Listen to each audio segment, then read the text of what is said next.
Samsung x Google is finally here. What's up guys, so for the past month we've seen Google and Samsung's relation getting deeper and deeper like two lovers. Samsung ditched its Tizen OS for a reason and now we know why. We have exclusive breaking news coming via 9to5google.com. The next Pixel 6 will be powered by a new Google-made Whitechapel chip. This is Google's first processor that is made in collaboration with Samsung. It uses Samsung's latest 5nm architecture, and no, it's not Exynos 1080 as we have expected before. It's a completely new processor built in collaboration with Samsung. 9to5Google has seen a document related to Whitechapel that had many references to Samsung's Exynos chip. The codename GS101 was mentioned. GS here could be a reference to Google x Samsung. In addition to Google Pixel 6, this chip will be used in the upcoming Chromebook devices, very similar to how Apple utilizes their own processors in their phones and their laptops. Google is doing the same thing and building the ecosystem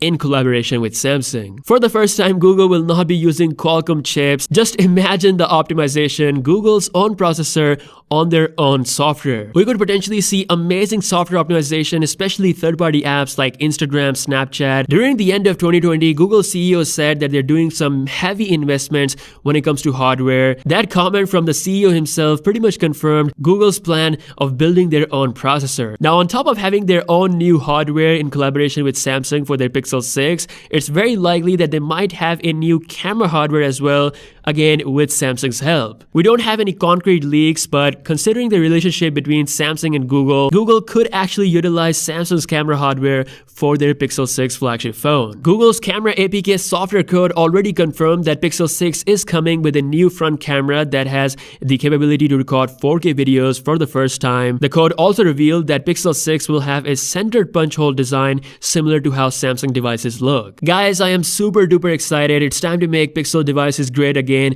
with Samsung's help. As for the release date, 9to5Google reports that they will be launching this chip in 2021. Of course, Pixel 6 will be the first device getting this new chip. Let me know your thoughts about this exciting news in the comments below. Also in the news, Samsung has just killed Xiaomi's foldable phone. Xiaomi took a lot of pride on stage announcing that their foldable phone is $500 cheaper than Samsung's Galaxy Z Fold 2, and now Samsung has trolled them big time by completely slashing $500 off of Galaxy Z Fold 2's official pricing. Yes, very soon, all over the world, the Z Fold 2 will be costing $1,500 instead of its usual $2,000 price. And that completely kills the momentum of Xiaomi's Mi Mix Fold. The Z Fold 2 is a much better looking foldable phone than Xiaomi's Mi Mix Fold. Xiaomi is using dark wallpapers in their marketing images of Mi Mix Fold, which doesn't really show the bezels, but in reality, the bezels are thick. I do respect that Xiaomi has done some good stuff like having a liquid lens, a great camera system, Snapdragon 888, but they also made some dumb decisions like not having a high refresh rate on the main display that most people will be using for scrolling the web and using Twitter. How can you not have a 120Hz refresh rate on a $1,500 foldable phone?